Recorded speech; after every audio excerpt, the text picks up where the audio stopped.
Здрасте, можно? С вами Скерс. Наконец-то я смог запилить вторую часть Вагабунда. Если нравятся пересказы этой манги, то не забывайте ставить лайк и оставлять комментарий. Если вы не видели первую часть, то ссылка на нее в описании. Больше таких длинных пауз не будет, но об этом скажу в конце ролика. А пока, приятного просмотра! Отцу опустошена. Монах пытается выведать, что там такого в этом письме. Узнав, что Матахати предал ее, он обнимает девушку, чтобы хоть немного успокоить ее. Но истерика Отцу набирает обороты. Она вырывается из его объятий и убегает. Ее целью оказался колокол, в который она тут же принялась звенеть, крича при этом, что Матахати скотина. Бедняга-монах пытается успокоить ее. Меж тем Такидзе отбивается от самураев. Охладив пыл нескольких воинов, юноша решает, что драться нагишом не так уж и круто, и решает забежать в хижину. Глупые самураи решили, что теперь-то они его прижмут, но войдя внутрь, они очень скоро оттуда вылетели. Выйдя на улицу, Такидзе напоминает им свои слова. Капитан Аоки впечатлен. Этому юноше неведом страх. Ради спасения он убивает без раздумий. Он не ведает жалости. Движения Такидзе стремительные. Никто не в состоянии угнаться за ним. Аоки уверен, что Такидзе недолго осталось. Сражаясь с такой толпой, он определенно скоро выдохнется. И когда этот юнец поймет, что вот-вот расстанется с жизнью, он затрепещет от ужаса. И он с удовольствием взглянет на его лицо. Но Усатый не ожидал, что на лицо Такидзе он взглянет прямо сейчас. Юноше удалось прорваться сквозь самураев и добраться до капитана. Увидев его, Аоки утратил дар речи. Такидзе тут же вырубает его. Повернувшись к старухе, юноша говорит, что она вероломна так же, как и ее сынок. Бабка не поняла, о чем он. Один из самураев пытается в крысу прикончить Такидзе, но ему удалось увернуться, а затем и вырубить неприятеля. Как бы остальные ни старались, им не удается с ним справиться. Этот парень демон. К месту сражения подтянулись и простые люди, которые тут же начали обвинять Такидзе во всех смертных грехах. Он позор деревни Миямото. Старуха охотно поддакивает им. Пусть лучше сдохнет сейчас, пока еще сильнее их не опозорил. А один из людишек хватает парня, давая остальным возможность прикончить его. Такидзе дает ему шанс исправить свою ошибку. Но мужчинка неумолим. За это он и поплатился. Юноша подставил его под удар. Воспользовавшись их замешательством, Такидзе хватает одного из них за лицо и вырубает. Люди не решаются нападать вновь. Его взгляд пугает их. Перед ними демон. Такое прозвище более чем полностью устраивает Такидзе. Решив, что больше тратить силы на этот сброд бессмысленно, он вырывается из окружения и бежит в лес. Оторвавшись от преследователей, он неожиданно спотыкается. Из кустов выходит мужчина. Ланета. Или вепрь. Подняв свою шляпу и увидев Такидзе, он отметил, что это нечто с громадным телом и крошечным сердцем, не больше кошачьего. Такидзе спрашивает, кто он такой. Незнакомец отвечает вопросом на вопрос. К чему зверю знать его имя? Меж тем его преследователи уже рядом. Мужчина спрашивает, он что, боится? Он готов убить его, даже если он просто коснется его. А еще он вечно напряжен. Того и гляди сорвется. А все потому, что он боится людей. В деревне нет никого слабее его. Такидзе не понимает, о чем это он. Впрочем, сейчас это не важно. Преследователи уже слишком близко, и юноша сигает в кусты. И оказывается, что мужчину зовут Такуан, и он соврал людям, указав им неверный путь. Такидзе не оценил его поступок. Он считает, что справится и сам. Посему пусть не думает, что он у него в долгу. Такуан тут же решил проучить наглеца, и во все горло закричал, где Такидзе. Юноша от такого поворота был сильно ошарашен. Мужчину же позабавила эта ситуация. Тем не менее, юноше удалось скрыться. На следующий день поиски возобновились с новой силой. Из замка Химедзи прислали вооруженное подкрепление. Крестьянам пришлось бросить работу в поле и отправиться на поиски. Вооружены они были лишь бамбуковыми копьями. Их отправили в горы. Но поймать Такидзе им так и не удавалось. Тем временем в храме Сиппудзи капитан Аоки думает, что же ему делать. Если в ближайшее время не удастся поймать Такидзе, ему придется совершить сеппуку. Его плечо до сих пор болит. Капитан начинает звать Отцу. Монах подоспел на его крик и пытается успокоить, ведь его рана вновь откроется. Аоки же хочет увидеть Отцу. Без нее ему и Сакэ не в радость. Он требует, чтобы монах отыскал ее. Она же по-прежнему не может отойти от шока и плачет под деревом. Ее находит Такуан. Он говорит ей, что ее ищут, но ей плевать. Она все равно терпеть не может усатого самурая. Он постоянно пьет и пристает к ней. Ему ни за что не поймать Такидзе. Мужчина согласен с ней и говорит, что они пойдут вместе. По дороге она рассказывает ему, что с детства дружила с Такидзе и Матахати. Говоря о нем, она не может сдержать слез. Наконец он приводит ее в храм. Войдя внутрь, он спрашивает у Аоки: «Разве под силу дурню, что пьет с утра до вечера, изловить Такидзе?» Монах ошарашен. Усатый же попросил его повторить. Присев, Такуан задает вопрос: «Сколько сотен людей надо задействовать, чтобы схватить одного единственного парня?» Народ уже устал. Что от него, что от его бестолковости. Капитан Аоки сбешен такой дерзостью. Схватив катану, он собирается зарубить его. Такуан невозмутим. Как такая бестолочь сможет убить его? Возвращаемся к Такидзе. Ему совсем плохо. Он уже давно не ел. Однако сдаваться он не собирается. Охота за ним продолжается. Но юноша уверен, что они его ни за что не поймают. Такидзе вспоминает слова селян. Он вернулся лишь для того, чтобы сказать отцу, что Матахати жив. И ему плевать, кем они его считают. Слова Такуана тоже проносятся в его сознании. Неожиданно на него нападают. Юноша падает. Беда пришла откуда не ждали. Нападавший пытается прикончить его, но Такидзе удается поймать его меч. Он замечает, что этот парень не из тех, кто его преследовал. Кто же он? Юноша обещает положить конец его страданиям. Он из деревни Фува. Зовут его Цудикадзе Кахэй. Такидзе удается выбить его меч, но Кахэй тут же начинает работать кулаками. Выходит, это он убил его брата. Кажется, что Такидзе не жилец, но даже в такой ситуации он сумел найти выход. Схватив кол, он втыкает его в ногу Кахэю. Юноша тут же отпрыгнул от него, не забыв схватить меч. А затем он метнул в него сюрикен. Такидзе удается закрыть лицо рукой. Встав на ноги, он готовится к драке. Кахэй говорит, что сюрикен не отравлен. Вытащив его из своей руки, Такидзе спрашивает: он что, хочет отомстить за брата? Ну, пусть попробует. Атака Кахэя была более удачная. Ему удается ранить Такидзе. При этом он не забывает об осторожности и держит дистанцию. Юноша просит его не дурить. Почему он сражается? Ради чего? Никто даже не будет плакать на его могиле. Он разделит участь с убитыми им. Такидзе решается напасть, но без толку. Кахэй пришел за ним не из-за мести. Просто убить Тенму должен был он. А Такидзе лишил его этой радости. И за это он поплатится жизнью. Такидзе вскользь улыбнулся. Теперь все стало на свои места. Он влип в семейные распри. Что ж, быть может, он доживет до 20 лет, а затем умрет. Такова жизнь, что Кахэй, что Такидзе. Но сегодня умрет именно Кахэй. Юношу его слова не впечатлили, но Такидзе моментально сокращает дистанцию. Такой прыти от него Кахэй не ожидал, за что и поплатился. Будь в руках Такидзе катана, он бы погиб. А так юноша отделался малой кровью. Увы, но продолжить дуэль им не дают люди, что заметили их. Кахэй тут же сваливает, а Такидзе в мгновение ока попал в окружение. Один из самураев кричит, чтобы его не щадили, если он будет сопротивляться. Такидзе родился на свет и прожил 17 лет.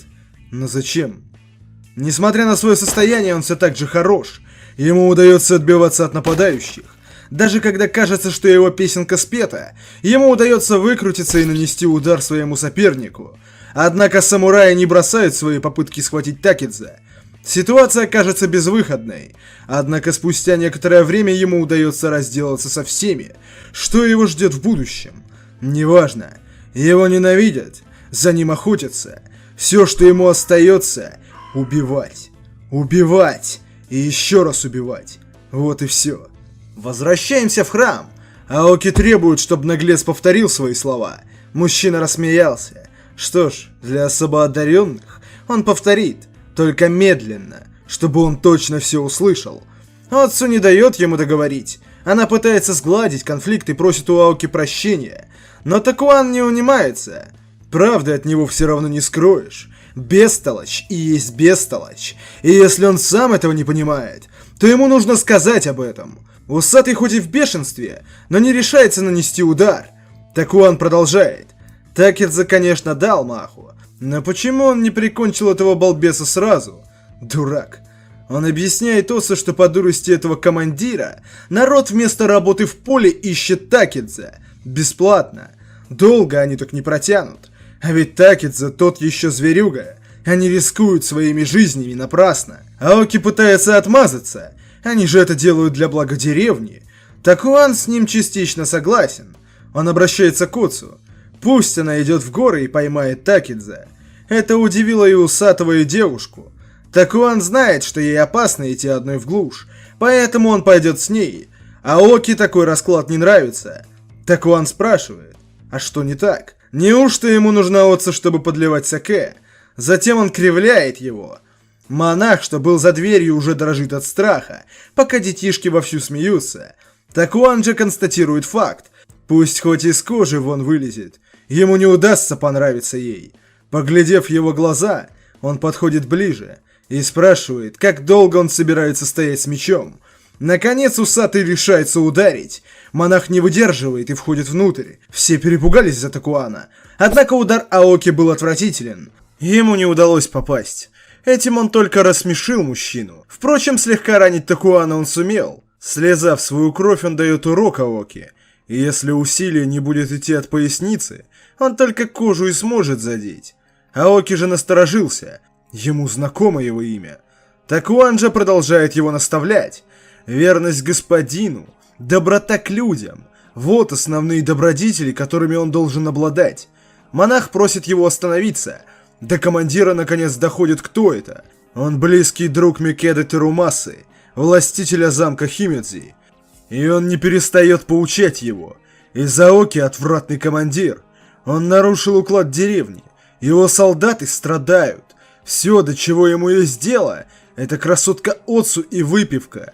Он только зря поедает жалование. Можно еще долго говорить о его косяках, но да ладно. Здесь творится черти что, а Такидзе так и не поймали. Придется ему совершить сиппуку. Усатый смиренно склонил голову. Такуан обращается к Отцу. Она боится Такидзе? Вспомнив его, девушка говорит, что нет. В таком случае Аоки может считать, что Отцу его спасла, ведь она поймает Такидзе вместо него.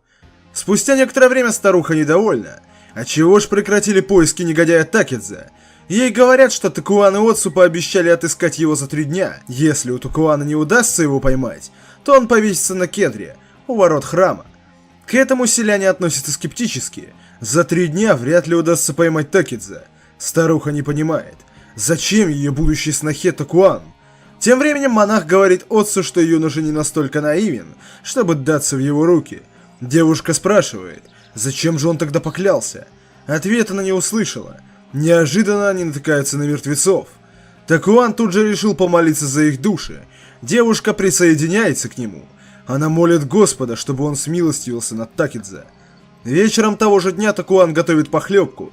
Отцу расстроена. Он ведь обещал, что они будут вместе его искать. А она ходит одна. Монах говорит, что уже поздно, пусть присоединяется. На сегодня поиски окончены. Девушка пришла не с пустыми руками. Между делом она насобирала разных трав, и Такуан попросил все это кидать в похлебку. Меж тем Такидзе заметил дым.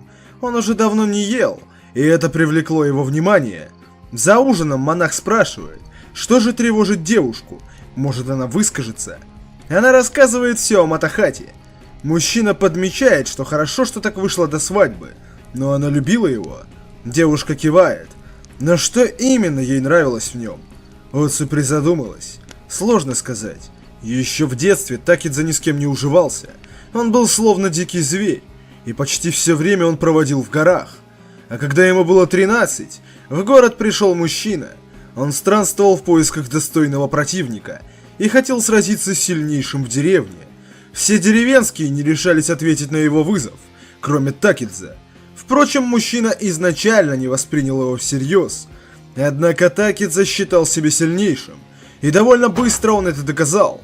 Сперва разбив голову мужчины, а затем повалив его на землю. Он отобрал его катану, и ей же перерезал ему горло. С того дня люди стали еще больше сторониться его. Монах не удивлен, почему так вышло. Несмотря на это, Матахати единственный, кто продолжал с ним общаться. Вот это ей нравилось в нем. Девушка опять начала плакать. Такуан спрашивает, она боялась Такидзе? Отцу отвечает, что нет. И ей сейчас ужасно грустно. Монах счел это удивительным. Она любила Матахати за то, что тот не отвернулся от Такидзе. Внезапно бобы начали действовать. Девушка замерла от неожиданности. Услышав это вновь, она впервые засмеялась. Но пусть прекратит. Монах после антирекламы своей похлебки предлагает и ей попробовать. Но девушка отказывается. Он продолжает напирать. Здесь никого нет. Они в лесной глуши. А что естественно, то не безобразно. Из леса вышел Такидзе. Монах так и знал, что он появится. И совсем не удивился его приходу. Он приглашает его к ужину. Парень не спешит приближаться. Монах, видя его состояние, спрашивает, до чего же он докатился? Еле на ногах стоит. Он и вправду в полуобморочном состоянии. Тем не менее он спрашивает, что здесь делает Отцу. Монах отвечает, что они пришли за ним. Услышав это, Такидзе готовит свое оружие. В его разуме проносятся выкрики тех, кто охотился за ним, и тех, кто ненавидит его. Они все считают его зверем, ублюдком, хотят прикончить. Даже единственный друг его предал. Все, что он умеет — убивать. Он и вправду демон. Но неужели Отцу заодно с ними? Девушка еле сдерживает слезы. Она спрашивает у него, кто такая Ока? Такидзе не ожидал услышать это имя. Отцу не может сдержать эмоций. Кто эта девушка? Она бежит к нему и обнимает. Монах удивился. Девушка же, захлебываясь слезами, рассказывает Такидзе о письме. Как и в детстве, ее снова бросили. Такидзе не смог остаться равнодушным. Он бросает свое оружие. Монах говорит, что только ей было под силу взять его живым. Но какую же проповедь ему прочесть? Впрочем, от нее все равно не будет никакого толку. Видимо, эти истины придется вбить ему в голову. Скитание и голод изнурили его. И, наверное, он справится. Однако, видимо, можно обойтись и без его помощи. В итоге, Отцу оказалась сильнее их всех. Она совсем не боится Такидзе. Подойдя ближе, он замечает, что юноша совсем обессилел. Он лишился чувств. Монах хвалит девушку. Ей удалось поймать его. Спустя некоторое время юноша приоткрывает глаза. Ему дико больно. В округе селяне празднуют его поимку. Спустя мгновение недовольная толпа забивает его палками. А затем он оказывается подвешенным на дереве. Вороны уже ждут его смерти. Видимо, вот и все. Почему же чертов монах его не убил? Увидев его, он кричит, чтобы он довел дело до конца. Зачем он так его унижает? Но Такуан заигнорил его и просто ушел. Оставшись один, Такидзе думает о смысле жизни. Убить или быть убитым. Убивать и обрести победу. Или смерть в бою. И, видимо, его судьба быть убитым. Так пусть сделают это. Вечером Отцу собирается выйти к нему. Но ее останавливает монах. Во-первых, там льет как из ведра. А во-вторых, увидев Такидзе на дереве, она ведь захочет его снять. Поэтому пусть сидит здесь. Девушку мучает совесть. Выходит, она его обманула.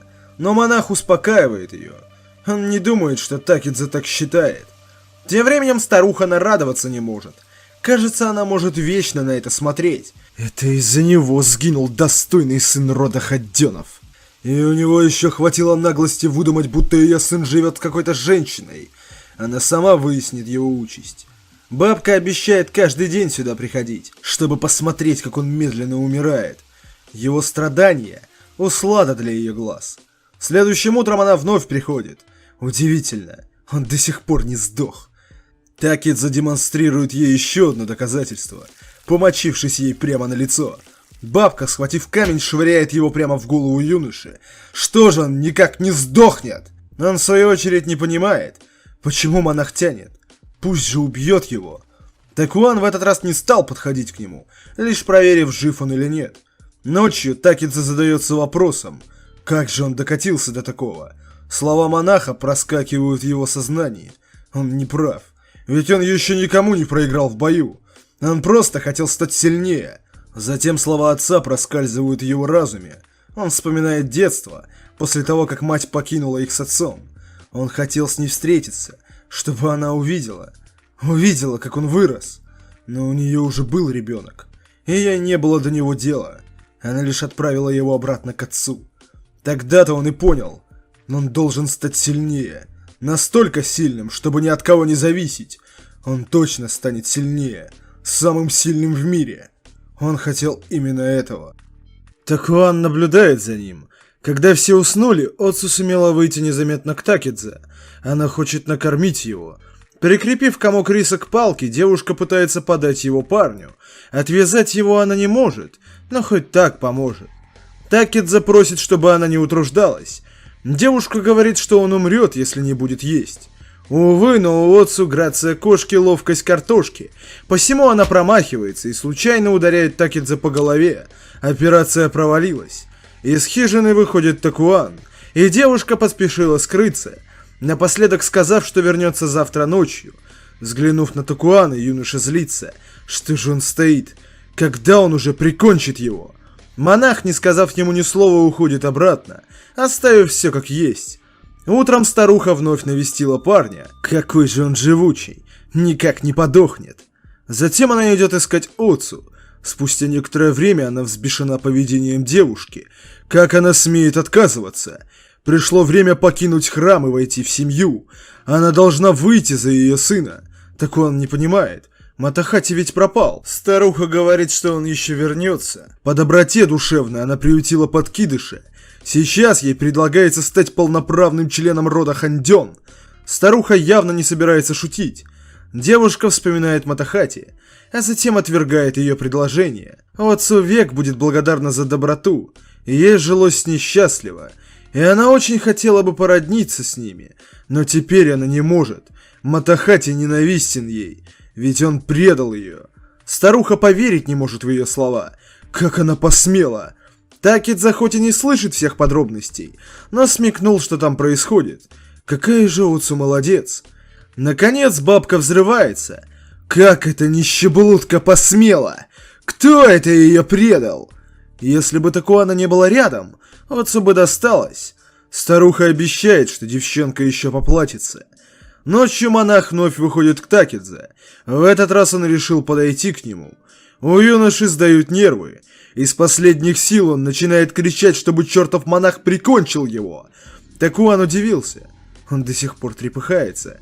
Ослабленный организм дает о себе знать. Юношу вырвало. Монах говорит, что если он продолжит тратить силы впустую, скоро умрет. Такидзе взбешен. Почему он не дает ему умереть, как подобает воину? Ведь он не боится смерти. Монах отвечает, что ему, наверное, надоело смотреть вниз. Так пусть попробует вглядеться в собственную душу, для разнообразия. Такидзе обомлел. Впрочем, монах болван. В его душе лишь беспредельная мгла. Спустя некоторое время его навестила и Оцу. В этот раз она уж точно не промахнется. Девушка собирается попасть ему прямо в рот. Но пусть и сам постарается. Попытка номер 2, кажется, будет успешнее. Но и в этот раз ей не удалось. Она совсем чуть-чуть промахнулась. Девушка обещает, что завтра она его обязательно накормит. Следующим утром ворон стало еще больше. Они ждут, когда их обед умрет. Монах после омовения подмечает, что вороны будто каркают смерть. Не дождавшись реакции Такидзе, он называет его эгоистом. За то, что тот хочет умереть как настоящий воин. Это привлекло внимание юноши. Такуан продолжает. Он лишал жизни своих жертв. Какой бы она была, неважно. Всем суждено родиться, вырасти. У кого-то есть семьи, кто-то одинок. У кого-то дети или домашние питомцы. Кто-то мечтает о многом, а кто-то ни о чем. А он отнял у них все это вместе с жизнью. Кто дал ему право решать, когда и как он умрет? Он хочет достойной смерти, но заслужил ли ее? Ради того, чтобы спасти свою шкуру, он губит других, а сам мечтает о почетной кончине? Вот так наглость! Слова монаха заставили Такидзе впервые о многом задуматься. Ему не по себе. Начинается сильный дождь, и монах собирается внутрь. Видимо, само небо не дает ему иссохнуть на солнце. Такая смерть была бы слишком легкой для него. С большим трудом Такидзе глотает дождевую воду. Сильнейший тот, кому нет равных. В его сознании вновь промелькнул отец. Когда он сказал ему о своем желании, отец лишь спросил, неужели и он. Посмотрев на него, мужчина сказал ему взять меч. Увидев замешательство сына, он спросил, почему же он не берет. Когда же сын осмелился взять в руки меч, отец спрашивает, неужто он думает, что одолеет его? Такидзе замялся, он ведь молчал. Его отец говорит, что нет разницы. Двум сильнейшим на земле нет места. Пусть нападает.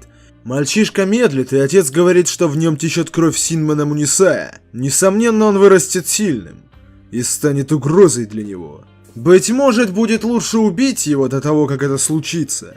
Молниеносным движением отец чуть не прикончил его, остановившись прямо перед его лицом и немного испортив ему прическу. Его сын даже не моргнул, хоть и обмочился. Отец говорит, что за это он и получил прозвище Дитя Демона. Из-за этого воспоминания Такидзе прослезился. Неожиданно кто-то потревожил ворон. Это Кохэй. Удивительно. Такидзе все еще жив и висит сейчас на древе позора. Юноша узнал его по голосу. Кохэй удивлен. Его мочит дождь. Сушит солнце, и он мочится под себя. Но все равно жив. Почему? С каждым днем он становится все более жалким и грязным. Если небо или преисподняя существуют, то такому бандиту, как он, суждено угодить в ад. Сказав это, юноша перерезает веревку. Затем Кохэй прыгает вниз. И если уж им по пути, то Такидзе попадет в преисподнюю первый. Кохэй собирается подарить ему почетную смерть. Но внезапно юноша ощутил нечто ужасающее.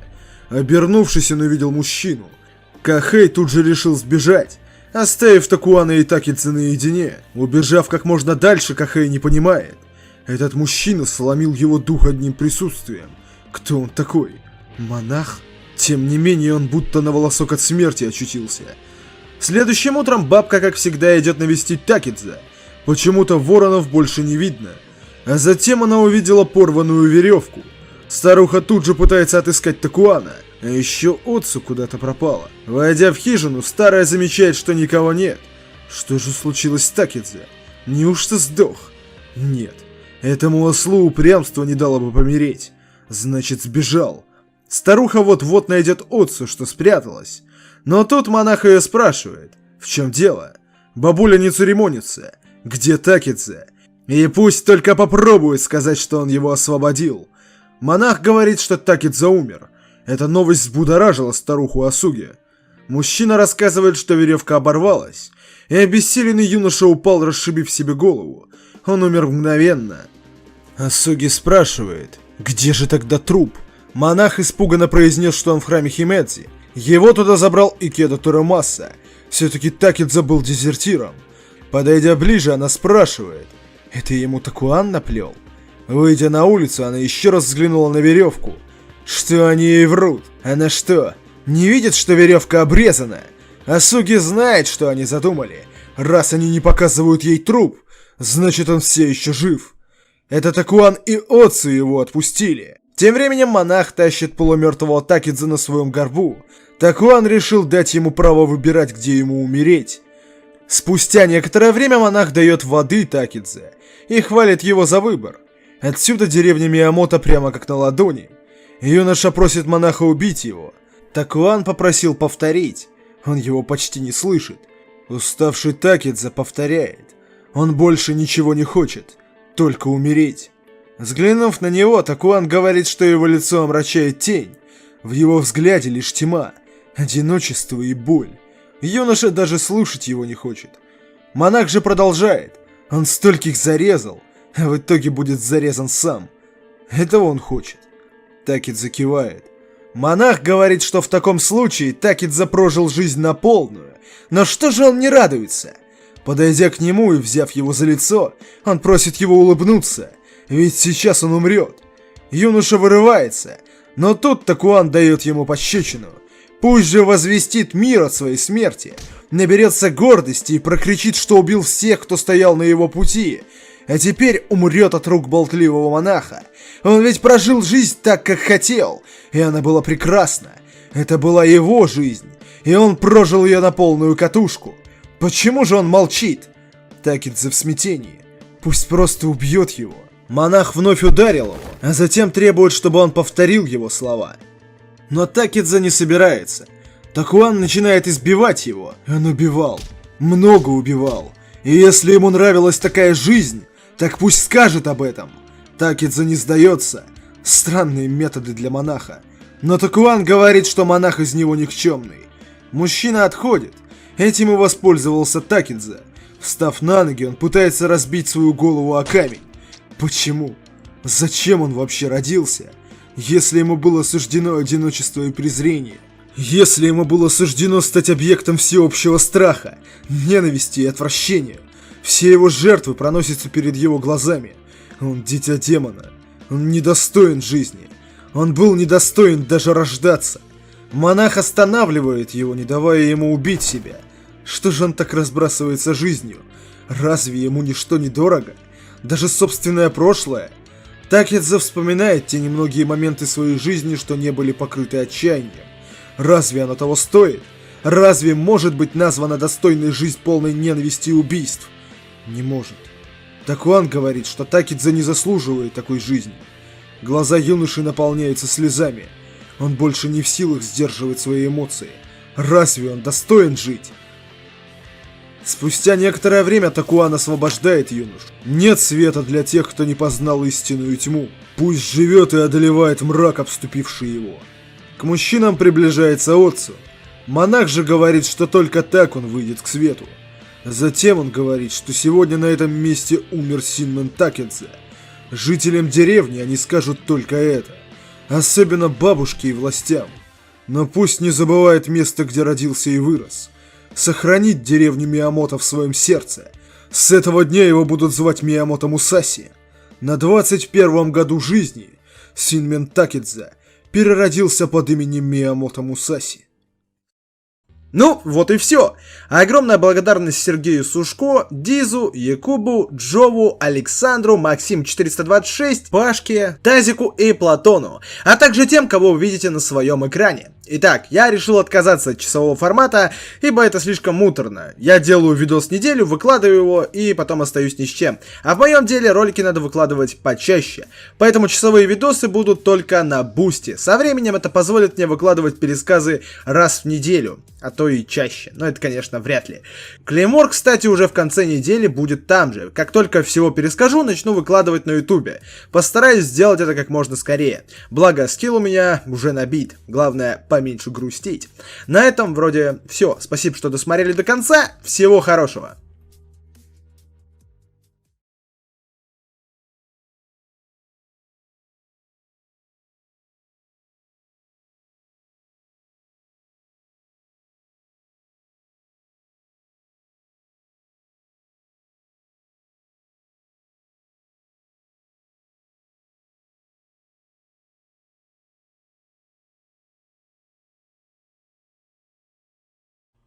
Чё, опять досмотрел до финального кринжа?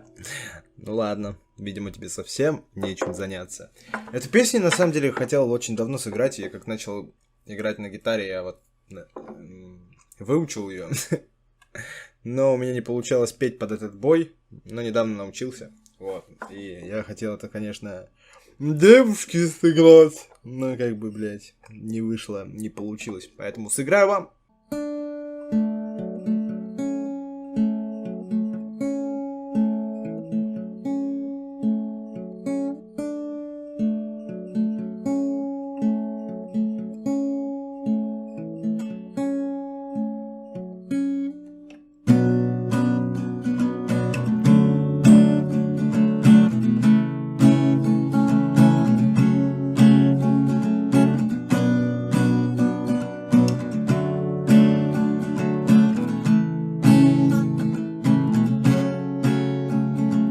Если вселенная бесконечна действительно, значит есть куча копий нашей планеты. Где-то сейчас происходят те же события. Копия меня пишет копию песни этой. Если вселенная бесконечна и вправду, тебя следует из этого факта, что ты точно так же ждешь, когда я вернусь обратно, где-то там в глуби далеких галактик.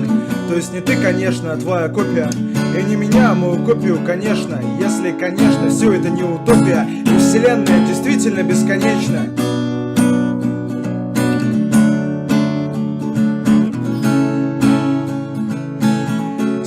действительно бесконечна. Если обдумать подробнее эту гипотезу, посерьезнее впариться в ситуацию, то помимо миров, повторенных полностью, есть такие, что могут чем-то отличаться. Получается, что где-то на задворках созвездий есть такие версии нашего мира, где мы с тобой либо уже не вместе, либо изначально прошли друг друга мимо, и мы там, может быть, даже счастливы. То есть, опять же, не мы, а они, к счастью. Эти варианты могут быть самыми разными, но о них не хочу даже думать. Сейчас я Бог, одинокий ребенок, брошенный всеми в пустом магазине игрушек, бродя среди полок, убивающий время, понимая, что взрослым не нужен. Он собрал уже тысячи конструкторов разных, он распечатал всех кукол, но он все еще ищет детали для пазла, он все еще ходит по кругу. А если, наверное, поудачнее раскладывать без лишней жести, которая нам досталась, там все случилось не вопреки всему, а как, блять. А, я все правильно пел. Так что сделаем вид, что здесь все было хорошо. А как надо, так как тут никогда не случалось. Мы попадем туда после смерти, может быть, если будем добрыми и хорошими. Если играть то, что нами с тобой прожито, не наскучить малышу в магазине брошенному. Но я надеюсь, это позже случится гораздо, и я туда совершенно не тороплюсь. Как бы круто там ни было, мне одно ясно: еще сильнее я в тебя все равно не влюблюсь. И потом там... Бог, одинокий ребенок, брошенный всеми в пустом магазине игрушек, бродя среди полок, убивающий время, понимая, что взрослым не нужен.